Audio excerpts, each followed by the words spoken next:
Good morning. It's a little after 8 on Friday morning. We're still in Waynesville. We have tonight, tomorrow night, and Sunday morning here. And then in the afternoon, Velda and I will go down to Antioch Baptist Church, just excuse me, north by east of Seymour, Missouri. And I drank this coffee here. I must have had a hold in my chin because I had some here. Surely it couldn't have just like run out of my mouth, but I guess it could. It's probably a better explanation than a hold in my chin, which I don't have as of yet, but could develop at some point in time. I want to ask you to pray for my friend, my brother, Philip Shuford. Dr. Shuford is the director of missions for our local Baptist Association, Tri County, and he's having open heart surgery today. He's a younger man than I am, but he's not young. He's either 65 or will be 65 this year, but he has a young family. He did not marry until he was in his 40s. He has a lovely wife, and they have a son who is a junior in high school, a daughter who is a EGADS, a freshman in college at Southwest Baptist University. And so we ask you to pray for Philip and that family today. He should be in the operating room right now if things went according to schedule. So pray for Dr. Shuford today that God will spare turmoil for his family and his friends and preserve him and heal him through the hands of these surgeons who have been assigned this task. And we'll all today pray for the welfare of Philip Shuford. It would be a big favor to me if you did that. And great is your reward in heaven. Today we're and we just began chapter 37 in the book of Jeremiah, the prophet Jeremiah. We began it yesterday. And it is a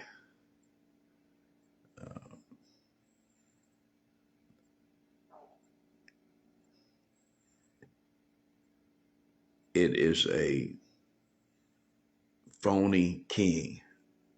I was trying to figure out the way to say it.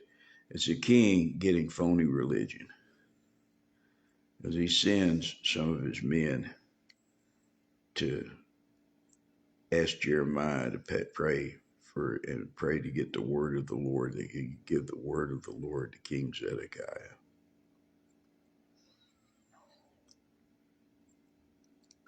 I questioned the timing of this book yesterday.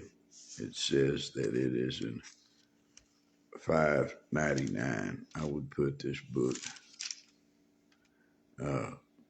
closer to the fall of Jerusalem than this. Perhaps 589, perhaps 590. But beloved, I'm not a scholar. I'm just going by who's king and what's going on. Oh, if you're in the area, if you're Victory Hill tonight, Dr. Adrian will be with me, and the prayer chaplain of our homeless ministry will come and give a testimony. Brother Charles Goss is very good, very dedicated, very faithful man. And I'm sure whatever else is going on in the services tonight, you will appreciate Brother Goss. We ask you to come if you can. Chapter 37 of the book of the prophet Jeremiah. Yesterday we began verse 1.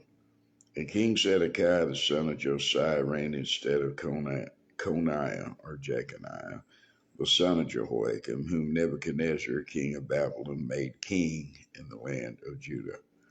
But neither he nor his servants nor the people of the land did hearken unto the words of the Lord, which he spake by the prophet Jeremiah. They didn't listen to any of Jeremiah's preaching. They didn't heed it. They didn't obey it. What's funny is that Jeconiah did, and even though he went into captivity, his life was saved and the lives of his wives. So there you go. They obeyed the word of the Lord, and they did not fight, and so they were carried away captive. And at that point, Nebuchadnezzar set up Zedekiah, his uncle. And Zedekiah the king sent Jehucal the son of Shelemiah and Zephaniah the son of Maaseiah and to the priest, to the prophet Jeremiah, saying, Pray now unto us. Pray now unto the Lord our God for us. Pray now unto the Lord thy God for us. You notice they didn't say the Lord our God. And these were of the priestly class, these priests, these wicked priests coming to ask Jeremiah for help. And these priests had robbed him blind. They had taken his home. They'd taken his land. They'd taken his father's job and his job, kicked them out of the temple service. So they had no land, they had no home, they had no job. And then they took Jeremiah's wife and gave him to another man. Oh, if I was Jeremiah, I wouldn't pee on these people if they were on fire. Of course, he's a lot nicer than I am. So when they come to Jeremiah and ask him for help, he agrees to help them. And it says, Now Jeremiah came in and went out among the people, for they had not yet put him in prison. Of course, he was in prison during Jehoiakim's day, and he's not in prison yet in Zedekiah's day. Jeremiah was in jail or imprisoned in somewhere or other, either under house arrest or in somebody else's house or in a jail cell or in a dungeon or in the court of a prison, a courtyard of a prison, not able to leave, at least 4 times and possibly 7 times. It depends on how you count them. Because sometimes he gets out, and then when he gets through talking or doing whatever he's going to do, they put him right back in. So I don't know whether you count that as the same imprisonment or not. I leave it up to you, and it's not a point of contention. Now, he's not in prison yet. Then Pharaoh's, and this is one of the things that's hard to set dates by. Then Pharaoh's army was come forth out of Egypt when the Chaldeans that besieged Jerusalem heard tidings of him. They departed from Jerusalem.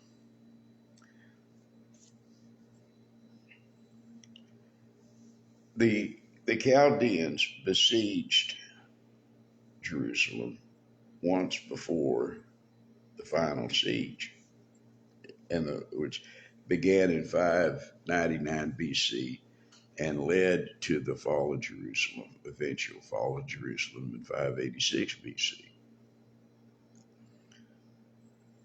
Zedekiah reigned for 11 years, so that would put 597. So sometime around 597, there was an earlier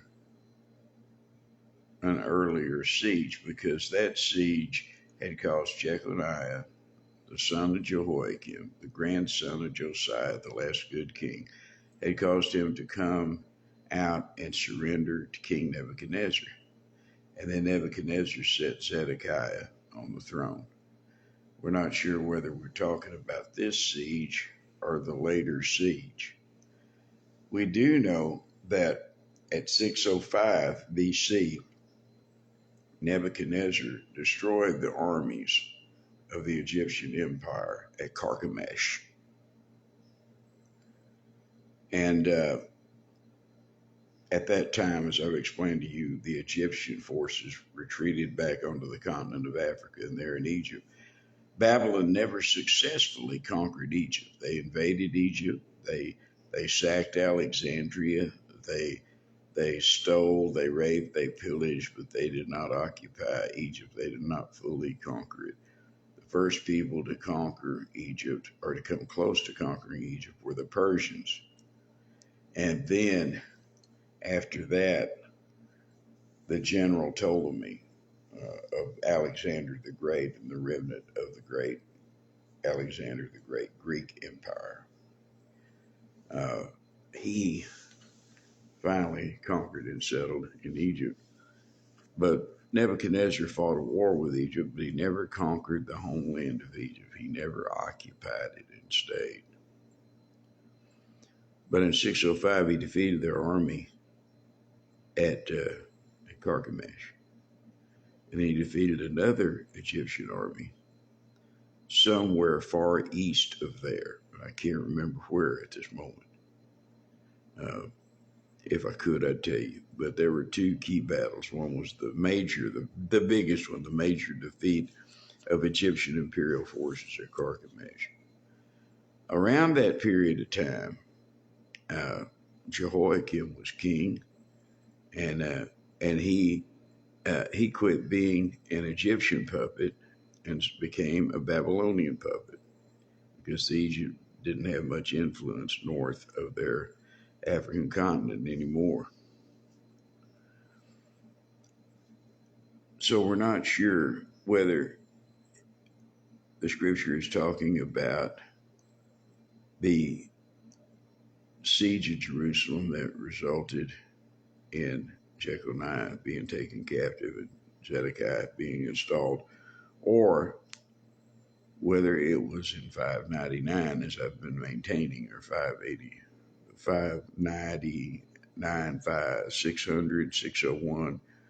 Because, see, what happens is, it says, then Pharaoh's army was come forth out of Egypt. When the Chaldeans that besieged Jerusalem heard tidings of them, they departed from Jerusalem.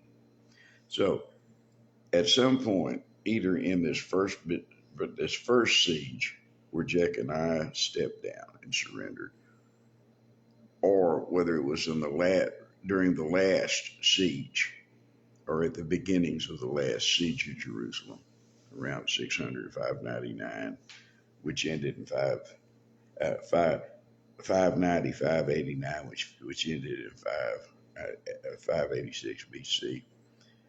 We're not sure. I don't know. I can't figure it out. And I've had no clear reading on it because, frankly, most people don't study this. God told me to study this over 2 years ago, and I spent a lot of time reading everything I could find on the book of Jeremiah and on the geopolitical things that were going on at the time.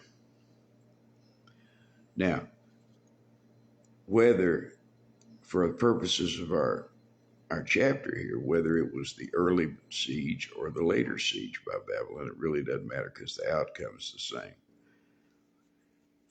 It makes it, either way, it was after the defeat of the Egyptians at Carchemish. So, what we have here is we have the Babylonian army, the Chaldeans. They're putting Jerusalem under siege. Well, they hear that Pharaoh's army has come out of Egypt. Now, they've already defeated the imperial armies, but there are still armies on the African continent in Egypt. Well, they hear that they're coming out. Well, they need to go meet them so that they don't threaten their trade routes, their supply lines, and don't threaten Babylon. And they got to beat Egypt down wherever they are. So they leave Jerusalem and go to fight the Egyptians. And the people breathe a sigh of relief. There was great rejoicing. They think, well, the Chaldeans have changed their mind. They're not going to destroy us after all. And I'm sure that the king thought the same thing, Zedekiah. Verse 5, then Pharaoh's army was come forth out of Egypt. When the Chaldeans that besieged Jerusalem heard tidings of them, they departed from Jerusalem. Then came the word of the Lord unto the prophet Jeremiah. This is after they've asked him to seek the word of the Lord. They don't have to seek very far. God just started talking to him. Then came the word of the Lord unto the prophet Jeremiah. saying, Thus saith the Lord, the God of Israel. Thus shall ye say to the king of Judah, talking about Zedekiah, that sent you unto me to inquire of me. Whew. The eyes of the Lord go to and fro throughout the whole earth, seeking those that will obey him, those that trust him, those that worship him, those that love him. He knows everything. He knew that old Zedekiah had sent a couple of priests to Jeremiah to beg for a good prayer because the Egyptians had, the Babylonians had left the city to go fight the Egyptians. It says, Thus saith the Lord, the God of Israel, Thus shall ye say to the king of Judah that sent you unto me to inquire of me, Behold, Pharaoh's army, which is come forth to help you, shall return to Egypt into their own land. See, here's where we're learning that part of that army was going to come up and help Judah against Babylon. I don't know how they expected to do that because Babylon had already defeated their imperial armies. Egypt was weak. Egypt was forced back into their own territory, to their own boundaries. They weren't a world influence anymore. Not after Carchemish. But he says, Pharaoh's army, which has come forth to help you, shall return to Egypt in their own land. They might come up here and shake your hand and have a nice dinner with you and drink some wine and have an orgy or something. And y'all could talk about how you're going to whip Nebuchadnezzar, but it ain't going to happen. They're going to go back to Egypt. They're going to return to Egypt in their own land. Why? Because you're going to get whipped again. The Babylonian army, far more power than the Egyptian army, sent to help Jerusalem or to at least fight against the Chaldeans. I don't think the Egyptians at this point had much love for Judah, but they hated Babylon. And you know, the enemy of my friend, the enemy of my enemy is my friend, so to speak. And Egypt wasn't threatened by Judah at the time. They were threatened by Babylon. So it made perfect sense for them to come out and fight and see if they could invade, to see if they could gain an advantage with a smaller siege force rather than Nebuchadnezzar's grand armies. Well, it didn't work out very good. It said that the Lord tells them what's going to happen. Behold, Pharaoh's army, which has come forth to help you, shall return to Egypt into their own land. And the Chaldeans shall come again and fight against this city and take it and burn it with fire. This is what makes me think this is being written in 590 to 589, around in there, BC. Because God tells Jeremiah that after the Chaldeans chase the Egyptians around and defeat them, they're going to return again. They're going to come back. They're going to besiege you again and take it and burn it with fire. Thus saith the Lord, deceive not yourselves. This is what Jeremiah is supposed to tell the king's men. Deceive not yourselves, saying, the Chaldeans shall surely depart from us, for they shall not depart. In other words, they're not gone for good. They may have left a small force there so that they could resume the siege later, and something to harass the armies of Judah. This is, the Chaldeans shall surely depart from us, for they shall not depart. And God says, for though ye had smitten the whole army of Chaldeans to fight against you, and there remained but wounded men among them, yet should they rise up every man on his feet and burn this city with fire. God says if you killed and wounded all the Chaldeans and wasted them, and there were nothing left but the wounded men, God said that he would raise them up on their feet and burn Jerusalem with fire. See, God is in control of all these things. God handles these things. They're not up to us. You'd be surprised how little is up to you. When you serve Christ, you have to do what he wants, and he makes his wants clear. You have the freedom not to do what he wants. And then he makes his reprimands clear. He takes you to the woodshed, in the other words, and you feel the lash on your back. Oh, what a friend I have in Jesus, yes.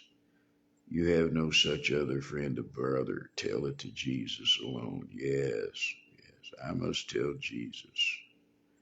Jesus is all the world to me. What a friend we have in Jesus. I serve a risen Savior. He's in the world today. I know that he is living no matter what they say. But anyway, he lives. He lives. Jesus is my friend, my brother, my king, my God, the firstborn of many brethren. It's all these things. But before any of those things, he is my master. I must obey the master. That's the only way to have any peace in this life, is to obey the master. Trust and obey, for there's no other way to be happy in Jesus than to trust and obey. Because when you don't trust and obey, you go to the woodshed. You feel the lash on your back. You see, I've sinned enough since I got saved to know what the lash on the back feels like. He punishes. The Bible calls it chastisement. He's correcting us like a father with a rod, the rod of correction.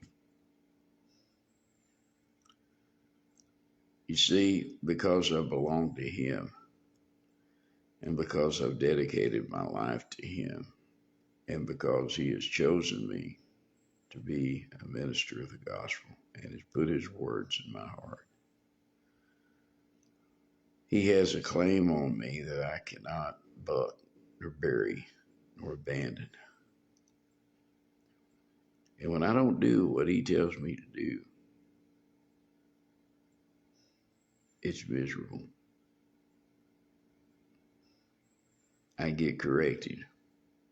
I suffer from the reprimand.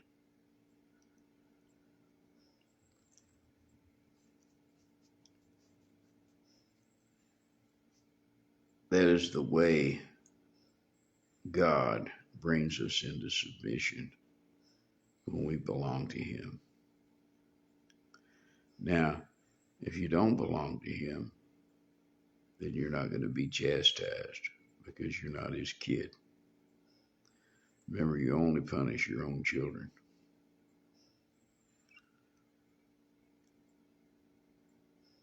Thus saith the Lord, deceive not yourselves, saying the Chaldeans shall surely depart from us, for they shall not depart.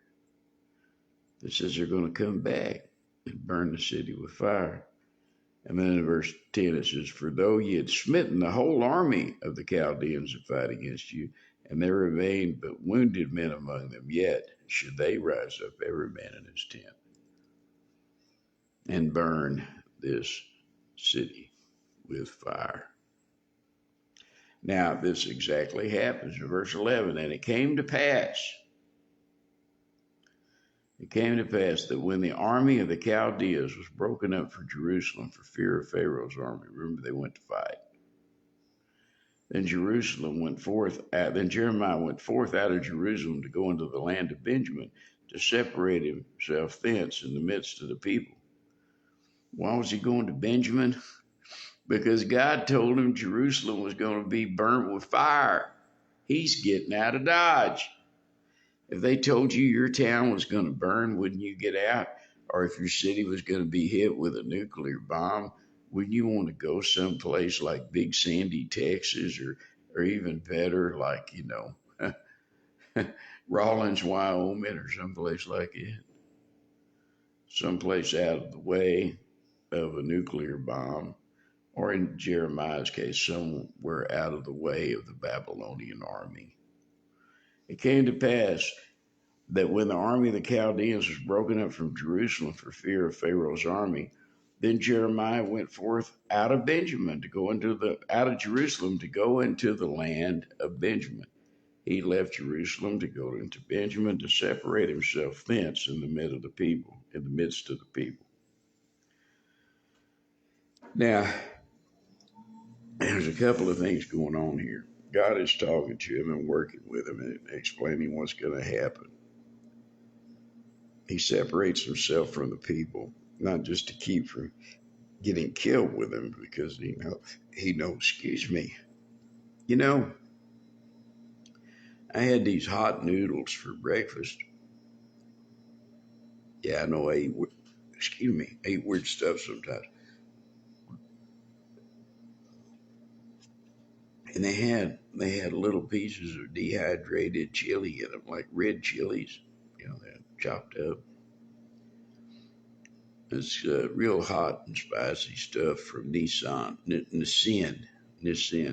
They're the ones that invented the ramen noodle, the instant noodles. I know you're not supposed to eat them, but I like them. They're supposed to kill you, I guess, but they hadn't killed me yet. Of course, I don't eat them every meal. But these were so hot that my mouth is still on fire now. I think I'm getting the hiccups because of it. I'm not going to buy them again. They're too hot for me. And I used to eat fresh serrano peppers at every meal, but my innards have turned against me and I can't eat that way anymore. It's like I've gone from chips and the hottest sauce that they got to chips and I'll say, bring me the mild sauce. Like I'm like I'm some kind of Yankee tourist coming to Texas. And of course no Texan can resist chips and salsa. Anyway, these noodles are hot. They invented ramen noodles. Some would say that's a bad thing, but there are so many things you can do with ramen noodles. I like to throw the noodles in the pan and scramble an egg with them. Maybe cut up a little onion and garlic. It's good. I don't use that powder sauce, that powder flavoring that's in the package. I just kind of make my own and use the noodles. Well, anyway, I'm just sorry for burping. I think that the hiccups and the burps have passed, and we're closing in on time anyway. Let me finish this up. It came to pass when the army of the Chaldeans was broken up from Jerusalem for fear of Pharaoh's army. It's not that they were afraid of Pharaoh's army. They just didn't want Pharaoh's army to come up there and interfere with their work at Jerusalem. So they went to either destroy them or push them back into Egypt. That's all we're talking about here. The Chaldean army was mighty and they had already defeated the Egyptian empire. So this was small potatoes to them, but they did not want them to interrupt the siege. And they certainly didn't want the Egyptians to establish a supply route where they could reinforce Jerusalem and supply Jerusalem during the siege, and therefore make the siege fail or make it last longer than the Chaldeans wanted to invest the city. Then Jeremiah went forth out of Jerusalem to go into the land of Benjamin to separate himself thence in the midst of the people. He was not only separating himself from the people that were in Jerusalem that were going to get destroyed, separating himself from all the people because nobody would listen to him. When we live a life of holiness and when you become a soul winner, you have to live a separated, sanctified life. You have to be apart from the world you're living in, or it will destroy you. It'll eat you up. And Satan will use every opportunity to tempt you, your flesh, your mind, your heart. You know, I think the greatest wickedness of the day is listen to the heart. The heart wants what it wants. Let your conscience be your guide. No, the Bible says, and Jeremiah, in fact, is the one who wrote it when God says, the heart is deceitful above all things and desperately wicked. Who can know it? You know, I'm terrible with numbers, always have been. But I think that is that Jeremiah 17:9, perhaps. Yes, yes it is. Yes it is. The heart is deceitful above all things and desperately wicked. Who can know it? But he had separated himself and he went to Benjamin. He was in the gate of Benjamin, the town. And a captain of the ward was there whose name was Urijah, the son of Shelemiah, the son of Hananiah. Now, you see, Shelemiah was one of the wicked priests' family, one of the wicked people, and the keeper of the records and stuff. He's one of the evil people there in the administration of Zedekiah, and it's his son that is there in the gate of the town, kind of like the town clerk, the one that lets him in and out, the gatekeeper. And when Jeremiah was in the gate of Benjamin, a captain of the ward was there whose name was Urijah, the son of Shelemiah, the son of Hananiah. I remember they've been looking for Jeremiah. The rich people have, the king's court. And he took Jeremiah the prophet, saying, Thou fallest away to the Chaldeans.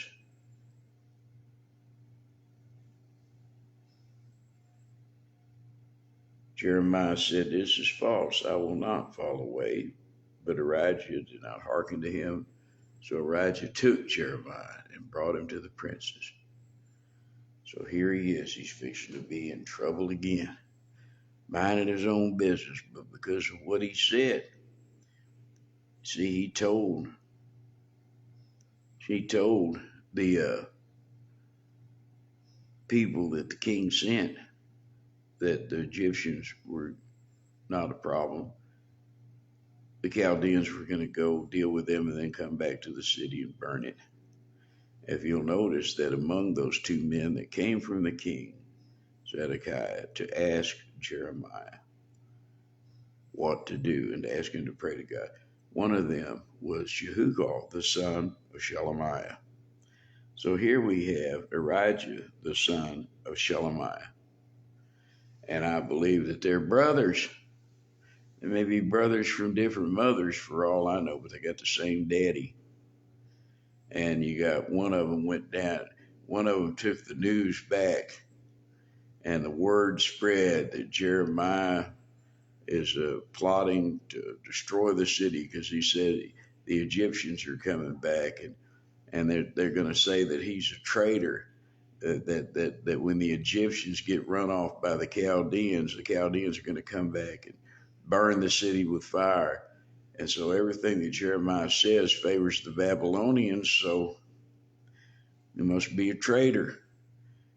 And so this Urijah, the brother of the guy that the king sent to find out from Jeremiah what was going to happen, he says, Thou fallest away to the Chaldeans. That means you're betraying us. You're giving yourself up to the Chaldeans. You're dealing with the enemy. You're a traitor. And Jeremiah's not a traitor. But they say he is because he's predicting the fall.